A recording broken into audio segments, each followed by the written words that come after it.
Muy buenos días, tardes o noches. Al habla el profesor José Enrique Mota y hoy vamos a hablar sobre el valor absoluto. De forma así bien formal, tenemos que el valor absoluto se puede representar o se escribe matemáticamente de la siguiente manera. El valor absoluto, si le introducimos o estamos tratando del valor absoluto de un número positivo, cuando utilicemos un número positivo, el valor absoluto será el mismo valor en positivo, lo mismo que estamos tratando. Y si el número que nosotros, con el cual nosotros estamos tratando es negativo, el valor absoluto será el negativo de ese valor. Bien, entonces, de forma así más gráfica para que lo puedan entender, el valor absoluto representa una distancia. Supongamos que aquí tengo a cero y aquí tengo a A. Esa distancia que hay que recorrer desde cero hasta A me representa el valor absoluto de dicho número. Entonces, ¿por qué decimos que el valor absoluto de un número positivo va a ser el mismo número positivo? Sencillo, porque recordemos que las distancias no pueden ser negativas. Yo no corro ni camino menos 30 metros, por ejemplo.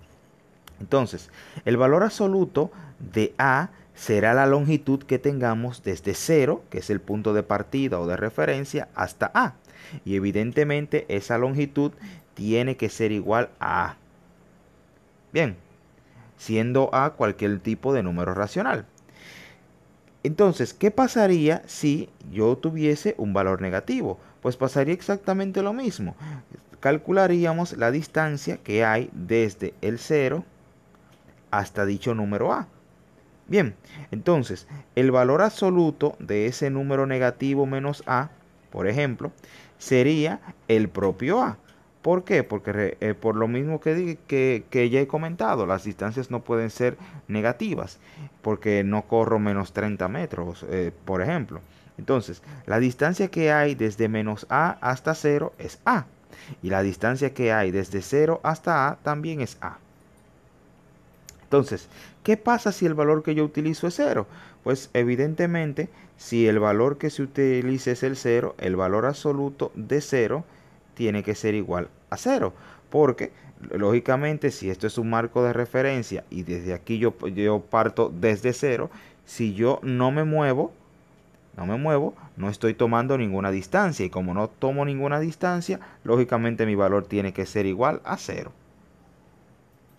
Viendo algunos ejemplos aquí bastante sencillo, solamente tenemos que verificar la definición que tomamos. Por ejemplo, esta fracción aquí, si nos fijamos, es positiva.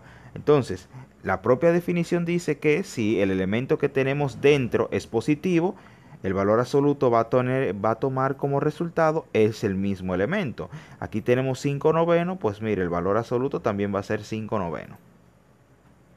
Aquí pasaría exactamente lo mismo. Tenemos 12 séptimos, que como es positivo, el resultado tiene que ser los mismos 12 séptimos.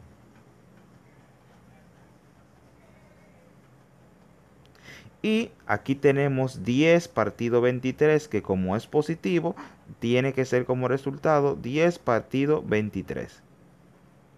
Si ustedes se fijan, eso si lo convierto en decimal me va a dar un valor, esto también y esto también. Y eso ya me representaría la distancia que hay desde cero hasta dicho valor.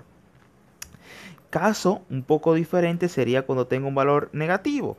Recordemos que si aquí la variable está tomando un valor negativo, el valor absoluto será el negativo de ese valor.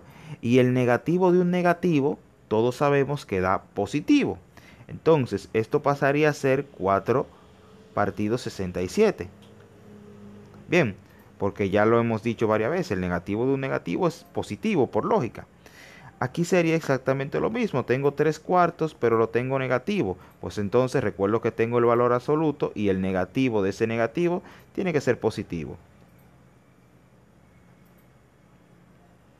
Y aquí tengo un número mixto, pero me fijo si es negativo o positivo. Veo claramente que es negativo y lo paso aquí tal cual, pero recuerdo que el negativo del negativo es positivo.